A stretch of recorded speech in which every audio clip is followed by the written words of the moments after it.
What's up everyone, welcome back to a brand new video. On the last part, we got to see some brand new developments in the Majin Buu saga, with multiple brand new conflicts happening at once. One of the most important things was Vegeta becoming Majin, but it was different this time around. With access to Super Saiyan 4, he was a much more fearsome foe. Buu was also a formidable opponent as well, where we left off the last part with Goku, Gohan, and Gotenks fighting him, with Gotenks then getting absorbed. But Shin feels he has a plan. They might actually have a way to defeat Buu, even with him absorbing Gotenks. Will his plan work, or will he be doomed? For this part, let's hit a like goal of 3,500 likes. Once we hit that, I'll continue with another part of the series. Anyways, let's pick up from here. As Goku and Shin retreat, Gohan faces Buu-Tenks alone. Gohan doesn't feel that he can defeat Buu, but that's not the point. He wants to hold him off. He wants to let Shin do whatever he has in mind. Apparently whatever he's thinking of might be really good. He's not too sure what it is, but he hopes for the best. And now gives him the perfect opportunity to test the Z-Sword. While in Super Saiyan 4, Gohan attacks with the sword, having much better control over it than he did before. Buu laughs at this, but when he's hit by the sword, it actually does deal some damage.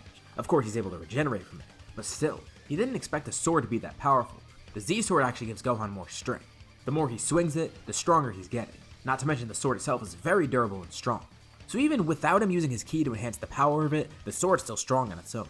It actually seems to be a very useful weapon against Buu, and this is definitely going to be incredibly helpful in holding him off. Gohan keeps fighting, and Buu tries to work around this somehow.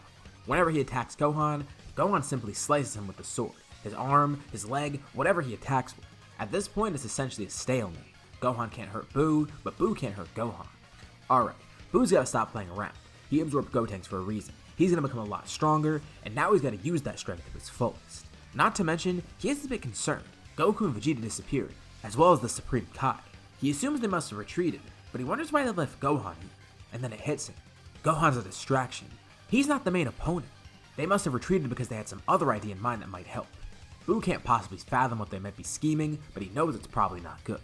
If they were confident enough leaving Gohan behind, that doesn't bode well for Buu. But he has his own idea. Although Gohan is wary of absorption right now, Buu thinks that he might actually have a chance at absorbing him. He doesn't need to kill Gohan. He actually does want to absorb Gohan, despite how hard that might be. But he might have an idea. He attacks Gohan more and more rapidly, causing a bunch of different pieces of Buu to be sliced off. He's purposely letting himself get attacked like this, trying to make it seem like he's fighting sloppy, when really, this is part of his plan. Gohan then tells Buu it's pointless. No matter what attacks he throws at Gohan, they won't work. Quickly, he then swipes his arm, flinging a piece of himself at Gohan trying to absorb him. But Gohan quickly slices it in half. He tells Buu that cheap trick won't work, but then tells Gohan to look around him. More and more pieces fly towards Gohan. He tries to slice them all, but eventually some end up sticking to him. This happens more and more rapidly, and eventually he's absorbed by Buu completely, creating Buuhan. Let's go to the Sacred World of Kais for a bit. Over there, Shin and Goku arrive, with an unconscious Vegeta in their hands. Goku's then shocked to see a surprise guest there, King Kai? He says he might actually have the perfect way for them to defeat Buu, although it's going to take some teamwork, so they will need Vegeta to help. They're all still wary about trusting Vegeta at the moment, but it doesn't matter, this is their only shot. So Vegeta is healed, woken up from his unconsciousness, and it seems the Majin curse he received is gone. He's snapped out of it. Vegeta's a bit confused about what just happened. He doesn't know where he is and how he got here. He was unconscious for a bit after all. So they catch him up to speed, telling him everything that's happened so far. Alright, so that still doesn't explain. Why is King Kai here and what does he have in mind for them? He tells them there's one way for them to defeat Buu, and Vegeta can't say no to it. Even though most likely Vegeta probably will say that. He tells Vegeta that the two of them need a fuse. He and Goku. Wait, fuse like Gotenks did? How are they supposed to do that? They don't know the fusion dance. Well, King Kai tells him that he was the one to show Goten and Trunks the dance after all. So who better to learn from than him? But how are they supposed to learn it in such a short time? They're way more crunched for time than Goten and Trunks were. Plus, when he mentions the fact that fusions can fail if they do it wrong, that only serves to make them more nervous. But he tells them they have no other choice. Either they do this, or they try and fight Buu and just die as is. At the current rate they're going at, Gohan is going to be defeated by Buu, either killed or absorbed by him, both of which are bad outcomes, but the latter's even worse. If Buu gets stronger, then they're really screwed. They at least need to try the fusion, even if it does come with that risk. Plus, it's not like they're going to be fused forever. Obviously they don't know the Potara at this point, so it's not like Vegeta's going to decline because he didn't want to be fused forever. The two of them realize that they only have one shot to get the fusion right. King Kai and Shin show them the dance, and Goku and Vegeta practice a few times first. Not trying to actually fuse, but trying to just get the positions right. Vegeta feels kind of foolish doing it, but Goku kind of likes the dance. And after a few tries, it seemed like they're able to do it from memory, without screwing up the finger formations or anything. They just need to hope that when they actually do try fusion for real, it's gonna work. So the two of them pray to Kami as they perform the fusion dance. Knowing that everything hinges on this is really their only shot. Putting a lot of pressure on them, Kenkai watches on nervously, even sweating. A bright light appears in front of him as the two fuse. This needs to work. He's hoping that it does, and his anxiety disappears. As the light dissipates, he sees a perfect fusion right in front of him. It definitely worked. Goku and Vegeta have now fused, turning into a brand new fighter. Well, Gotenks has a cool name, so he may as well come up with one too. How about Gogeta? Yeah, that's fitting. With no time left to waste, the two of them are taking back to Earth. As they arrive, Shin tells them that Gohan was just absorbed from what he could sense. So it won't be as easy. Gogeta was so focused on the fusion that he didn't even notice this, but he expected it to be the case. So not only are the two of them stronger, but Boo got stronger as well. Gogeta quickly heads over towards the area where he senses Boo, and Boo's surprised. What is this new energy heading towards him? The fighter stops in front of him, and Boo can't really recognize him. It looks kinda like Vegeta, but also kinda like Goku. And then he sees the clothes. Oh, that's what happened. The two of them fused, creating a new fighter. So it is just like Gotenks. He wonders how strong this fusion will be, but it doesn't matter anyways. Now that he has Gohan absorbed, he feels more than confident enough that he can defeat them, and a battle between the two begins. Gogeta fights starting in base, trying to gauge Boo's current power as well as pacing himself. He knows he might screw up the fusion if he powers up too much, so it's also pretty ideal for that reason. However, there is one difference with Gogeta. He has a much better control over Super Saiyan 4 by now. Both Goku and Vegeta have learned to use it better and better, and with both of their minds working together, Gogeta knows that once he transforms, he'll be able to hold it. So they could make it work. He fights in base for a bit, and realizes that he's not really getting anywhere. He has a good gauge for Boo's power. And really, he was just doing this to test the waters. The real fight begins now. Gogeta begins powering up. Energy appears around him, generating massive gusts of wind. This wind is so powerful that it even knocks Boo back, destroying the ground and mountains nearby. Boo has a hand in front of his face trying to block it out, while also trying to look on and see what's happening. This power, it's so intense, he never expected something like this. He knows the two of them fusing got stronger that way, but this is insane. Gogeta shouts. Fur appears on his body, and his hair begins growing. Weird, for some reason it turns red, not like other Super Saiyan 4s where his hair is black. The aura around him dissipates, and he stands there calm, looking on towards Boo. Gogeta has now transformed into Super Saiyan 4. Gohan tries to remain confident though. Even though this power is intense, he won't give up. His own power should be sufficient. His own power plus whoever's in him, that's more than enough. This is only a minor setback. Yeah, that's what it is. It'll just delay their death even longer. But he tells Gogeta it's a shame. This is both his first and his last battle, as the two fighters then clash with each other. On the Sacred World of Kais, all the Kais watch on, thanks to Kenkai helping them watch it. This is insane.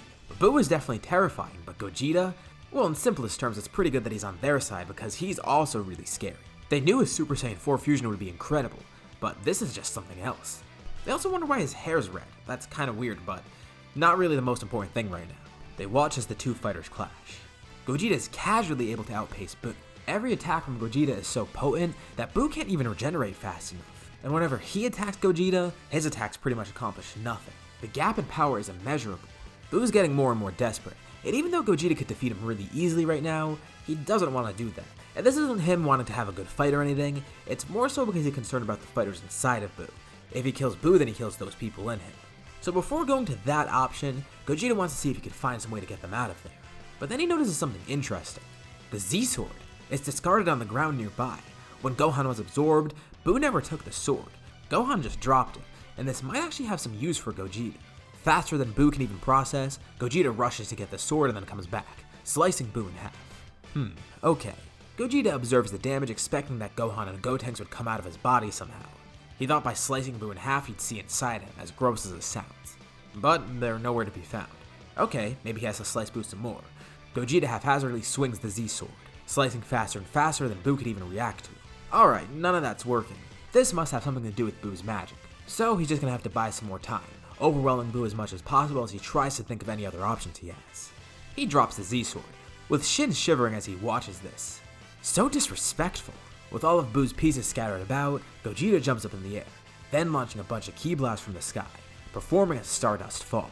This isn't aiming to kill Boo, more so just to annoy him, delaying his regeneration even more. And then, Gogeta gets the perfect idea. So, as we've seen, Gogeta has some really weird ability where he can control negative energy and reverse it, We saw this in Fusion Reborn, and we saw it in GT. I know. Both of those are non-canon, but dude, come on. This is a what if, none of this is canon, so I could take ideas from whatever. I mean, look, it's Super Saiyan 4 Gogeta. The whole point of what ifs is that I'm not sticking to canon. Gogeta feels like he has the perfect way to save everyone inside of Buu while still destroying the Majin. Buu regenerates, finally in one piece again. He looks around, his eyes are darting everywhere. He's actually kind of scared, he can't see Gogeta anywhere. But then he feels a tap on his shoulder. He turns around and no one's there. And behind him he hears a shout. Gogeta's there with a blue ball of energy in front of him as he shouts Big Bang Kamehameha. But this isn't any normal Big Bang Kamehameha. I mean, I know that attack isn't really normal to begin with, but Gogeta's tweaked this. He made this attack only able to target negative energy. He's hoping that by putting all his power into this, it'll erase all the negative parts of Buu while leaving everyone inside of him intact. And as for the attack itself, well, it's pretty much beyond comprehension. The Kais watch on in awe, and within an instant, Buu is completely erased. And it worked just as Gogeta planned. On the ground in front of them, all the absorbed fighters are there. But strangely enough, there's another Majin Buu there. That was the good one from before that got absorbed by Evil Buu. Oh, he seems like he might actually be a good person after all. And even if he wasn't, well, that attack is supposed to destroy any negative energy within someone, so maybe they can keep him alive. And it's perfect timing too, because by now, Gogeta's used so much energy that he finally defuses. It seems things worked out really well in the end, and fusing together was actually kind of fun for both the Saiyans. They are pretty amazed with Gogeta's power, and it's good that they have this power, because soon enough, another character is about to arrive. We go into a little bit of a time skip as we then go to Battle of Gods, and like normal, Beerus would eventually wake up. When you think about it, not really much is going to change here. Beerus wakes up, heads to Earth trying to find the Super Saiyan God, and even with all the different events in the scenario, nothing really changes. And it seems he's in the right place. Of course, not everyone here is Saiyans, there's a lot of Earthlings, but he could tell, there's random people with tails around here. Those guys are definitely Saiyans, they have to be. Oh, and there's Vegeta. Weird seeing him here, but whatever. Beerus is looking for the Super Saiyan God, and they say they have no idea what that is. They do have Super Saiyan and they have some forms beyond that, but Super Saiyan God, no, they never heard of it. It sounds cool though. They're willing to fight Beerus to show him their power, and maybe that way they'll actually find out what it is. For all they know, Super Saiyan 4 might actually be that Super Saiyan God Beerus is talking about. I mean, it is a pretty godly form. Not in the literal sense where they're deities, just it's so overpowered that it might be what Beerus is looking for. Goten and Trunks want to join too, but they still don't have access to Super Saiyan 4. But trust me, they're working towards it, and once they get it, they're going to have that same effect that Kid Goku had where he ages up. So don't be concerned about me giving them some weird design where they're still kids with Super Saiyan 4. But anyways, we're not doing that in this part. For now, it's just Goku, Vegeta, and Gohan fighting Beerus in Super Saiyan 4. And in all honesty, he finds the power from these Saiyans impressive. Of course, they're nothing compared to him, but still, no wonder they were able to defeat threats like Majin Buu and Frieza. Goku interrupts Beerus. He forgot to mention Cell. Who's Cell? A bio-android? Earth is a really weird place. I mean, we are witnessing 3 monkeys fight a Catman, so a bio-android isn't really the weirdest thing here.